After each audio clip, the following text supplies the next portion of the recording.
This is an ABP Life podcast. मदरसों की शिक्षा को लेकर हमेशा से ही एक सवालिया निशान लगता रहा है और हाल के दिनों में ये कुछ ज्यादा ही हो गया है।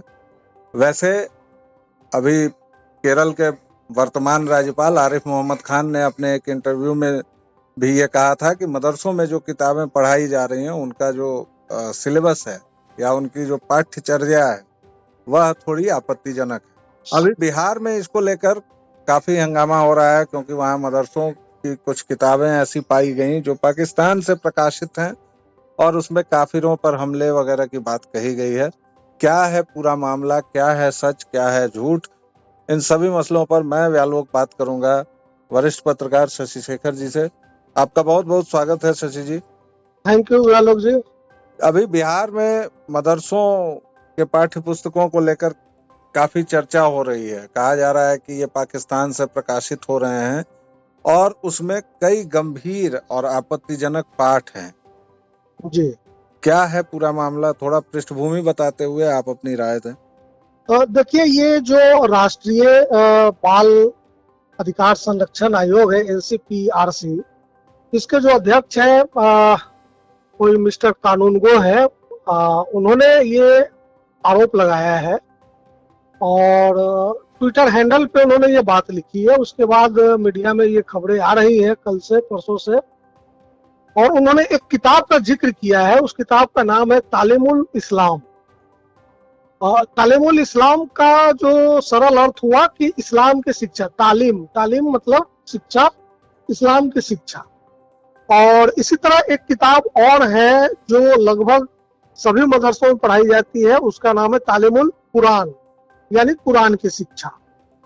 तो मैंने भी वो खबर पढ़ी और बकायदा मैंने उसकी जांच की। तो जिस तालीमुल इस्लाम किताब की बात वो अध्यक्ष महोदय कर रहे हैं बाल संरक्षण आयोग के, वो किताब बहुत पहले, मतलब मुझे लगता है आज से 50-60 साल पहले मौलाना मोहम्मद किफायतुल्लाह ने लिखी थी और वो छपी है दिल्ली के दरियागंज इलाके से। उसका एक पब्लिशर भी है, पब्लिशर का भी नाम है, और वो किताब यहाँ से छपी हुई है, दिल्ली से छपी हुई है जी। और उसके लेखक भी जो है वो मोहम्मद किफायतुल्लाह जो मैंने बताया वो भी इंडियन है। हाँ, अब उसमें एक मुद्दा जो उन्होंने उठाया है कि उसमें नॉन बिलीवर्स को काफिर कहा जाता है, ऐसा मदरसों में बच्चों को पढ़ाया जा रहा है। तो इस मुद्दे पर मुझे ये कहना है कि ये आप भी जानते हैं व्यालोक जी, मैं भी जानता हूं, और जो नॉन हिंदूज है या जो मुस्लिम है वो सब तकरीबन इस कॉन्सेप्ट से परिचित है कि इस्लाम में जो बुत परस्त है या जो अल्लाह को नहीं मानते, एक अल्लाह को नहीं मानते, उनको काफिर कहा ही जाता है। और ये काफिर शब्द से हम लोग कोई आज से नहीं, बहुत पहले से परिचित है।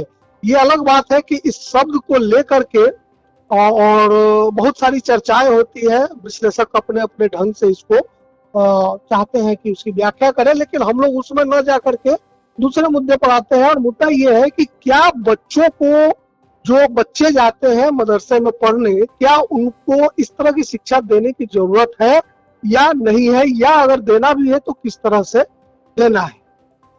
हम इसको इस तरह से देख सकते हैं कि दीनी तालीम के नाम पर भी मदरसे चलाए जाते हैं, और यह कहकर भी बिहार में, देखिए बिहार के जो मदरसे हैं वो बिहार स्टेट मदरसा एजुकेशन बोर्ड के जरिए संचालित होता है।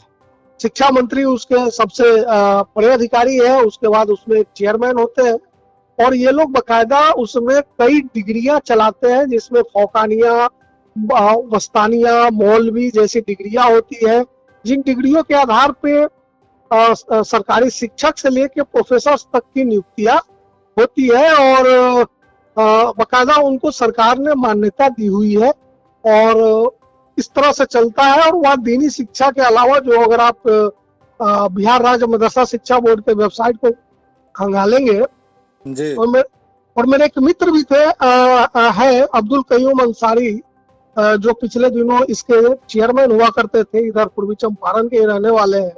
उनसे मेरी 2-3 बार बात हुई, उन्होंने बड़ी अच्छी बात मुझसे कही थी कि हमने शशि जी एनसीईआरटी की सारी किताबों का उर्दू में तर्जुमा करवाया है, मतलब ट्रांसलेशन करवाया है।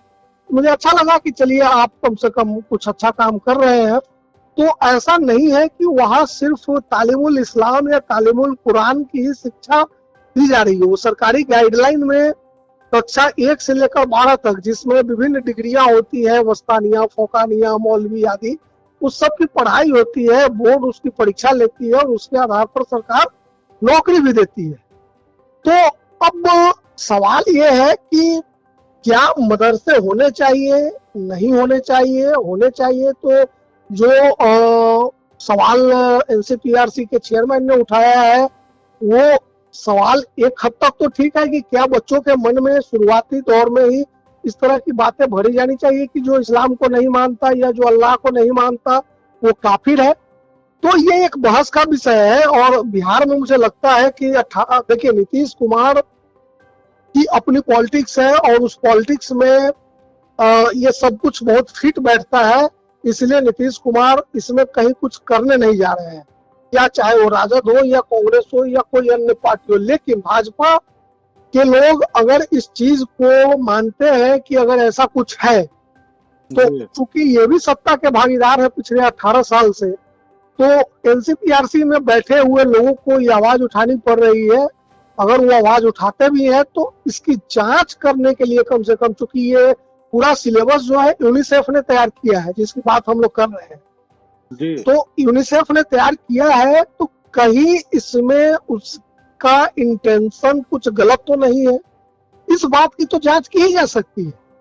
जी, और मैं यहाँ पर एक रिवाइंडर ये जोड़ना चाहता हूँ कि दरअसल असली मुद्दे से ध्यान लोग भटका रहे हैं। असली मुद्दे पर लोग बात ही नहीं करना चाह रहे हैं कि कमरे में जो बिल्ली है उसको देखकर जब तक आप अनजान करेंगे, क्योंकि आपने जो नाम बताया तालीमुल इस्लाम, इस्लाम के बारे में और कुरान के बारे में, तो कुरान में तो काफिर कहा ही गया है, तो कुरान के बारे में अगर बताया जाएगा तो काफिर की जगह वो संशोधन तो नहीं कर देंगे। खासतौर नहीं करेंगे, बिल्कुल सही बात है। उसमें यह कहा गया है कि कुरान का हर एक शब्द आखिर है, और उसमें कोई आज जो विवाद का विषय होता है लगातार जो कभी होता है, या सरतन से जुदा के जो नारे लगते हैं, वो इसीलिए होता है कि कुरान में अंतर करने की बात कही जाती है। जैसे कुरान में तो धरती चपटी है, लेकिन आप फिर भी जब कुरान का रेफरेंस देंगे तो आप नहीं कह सकते हैं।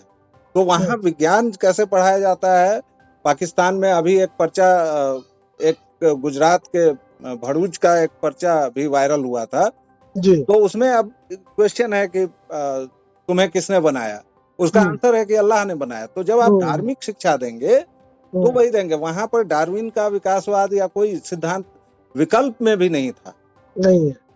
तो इस मुद्दे पर चर्चा हो और कहा जाए कि फिर ठीक है कि अगर आप धार्मिक शिक्षा देंगे तो जैसे सेकुलर कंट्रीज में, हालांकि बहुत कम हैं जो इस सेकुलरिज्म की परिभाषा पर बहुत खरे उतरे हैं, क्योंकि अमेरिकी राष्ट्रपति भी बाइबल की शपथ लेकर होते हैं, यहाँ भी संविधान की शपथ लेकर हम लोग होते हैं, लेकिन कुछ लोगों को अगर करना होता है तो वो और भी कुछ शपथ में आजकल यहाँ भी जोड़ने का ट्रेंड चला है। बहरहाल मुद्दा ये है कि यूनिसेफ ने बनाया है और बिहार की सरकार ने यूनिसेफ को काफी दिनों पहले आउटसोर्स कर दिया है अपनी शिक्षा को, और असली मुद्दे को कब एड्रेस करेंगे लोग? नहीं, देखिए, असली मुद्दा यही है जो आप कह रहे हो, वाकई मुद्दा है, लेकिन इसमें एक दिक्कत है। दिक्कत ये है कि मदरसे आज से नहीं है, पूरे हिंदुस्तान में है। तकरीबन बिहार में मैं आपको संख्या बताऊं तो 2,500 से 3,000 मदरसे हैं, वो संचालित होते हैं, गवर्नमेंट फंडेड है। और मदरसों का, जैसे मैंने आपको बताया, कि वो सिर्फ दीनी शिक्षा के लिए नहीं है, दीनी तालीम के लिए नहीं है, वो बाकायदा कोर्स संचालित करते हैं। और लगभग मैंने विभिन्न डिग्रियां आपको बताई, वस्तानिया, फोकानिया, मौलवी, इस तरह की चीजें हैं, सरकार उसको रिकॉग्नाइज करती है।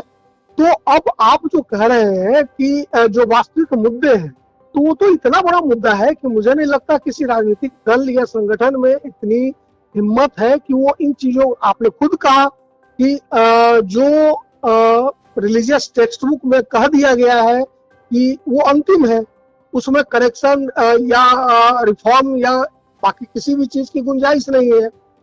तो अब जब नहीं है तो कोई सरकार कर नहीं सकती इसको। हाँ, अब ये है कि क्या स्टेट का काम ये है कि वो अपने फंड से बच्चों को धार्मिक शिक्षा दे? अगर ऐसा है तो मैं फिर तो यह इसका स्वागत करूंगा और यह मांग भी करूंगा कि सभी सरकारें, सभी राज्य सरकारें, चूंकि शिक्षा राज्य का विषय है और इसमें जरूरत पड़े तो केंद्र को भी हस्तक्षेप करना चाहिए और सभी बच्चों को। बल्कि मुझे अब ये अनुभव होता है कि जो हमारा धर्म है, जो हमारा अध्यात्म है, जो हमारा दर्शन है, जिसको आप हिंदू धर्म अध्यात्म दर्शन कह ले या सनातन कह ले, उसमें इतनी अच्छी अच्छी चीजें हैं कि वो हमारे बच्चों को शुरू से पढ़ाए जाने की जरूरत है। जो हमारा समाज आज विकृत रूप में पहुंच गया है, जिसमें बहुत सारे सामाजिक और सांस्कृतिक विकृतियां आपको दिख रही है, उसको अगर सुधारने की जरूरत है तो उसका रेमेडी हमारे वेद में, पुराण में, उपनिषद में, विभिन्न दर्शनों में, इवन चार्वाक दर्शन में, जिसको लोग नास्तिक कहते हैं, उसमें भी मौजूद है। तो मैं तो कहूंगा कि अगर दीनी तालीम मतलब धार्मिक शिक्षा देने का काम अगर सरकार का है, सरकार के पैसे से हो सकता है, तो हिंदुओं के लिए भी, हिंदुओं के बच्चों के लिए भी इस तरह से अगर मिले और उनको भी पढ़ाया जाए बचपन से, तो इसका फायदा ही होगा। जिसको नुकसान होगा वो नुकसान समझे। लेकिन इतना तो तय है कि अगर हिंदू के बच्चों को शुरुआत से ही वेद, पुराण, उपनिषद के जिस्ट ही पढ़ाया जाए, विभिन्न दर्शनों को पढ़ाया जाए, हिंदुस्तानी दर्शन के साथ वेस्टर्न फिलोसफी को भी पढ़ाया जाए, तो उनका जो एक नजरिया होगा, डेवलप होगा, वैश्विक होगा। तो ये बात आखिर कौन करेगा? आपने जो मुद्दे की बात कही, तो ये मुद्दे की बात कौन करेगा? नीतीश कुमार नहीं करने जा रहे हैं, आरजेडी के लोग नहीं करने जा रहे हैं, कांग्रेस के लोग नहीं करने जा रहे हैं, तो रह गई भाजपा। 18 साल से आप सत्ता में है, आप क्यों नहीं कर रहे हैं? मैं फिर वही कहूंगा कि बिहार में आप 18 साल से सत्ता के भागीदार हैं। आज दिल्ली में बैठे आपके मतलब एक क्वासी कॉन्स्टिट्यूशनल बॉडी के चेयरमैन को ये बात उठानी पड़ रही है, आप क्यों नहीं? जी, बहुत बहुत धन्यवाद शशि जी, आपने विस्तार से बात की। Thank you very much. Thank you.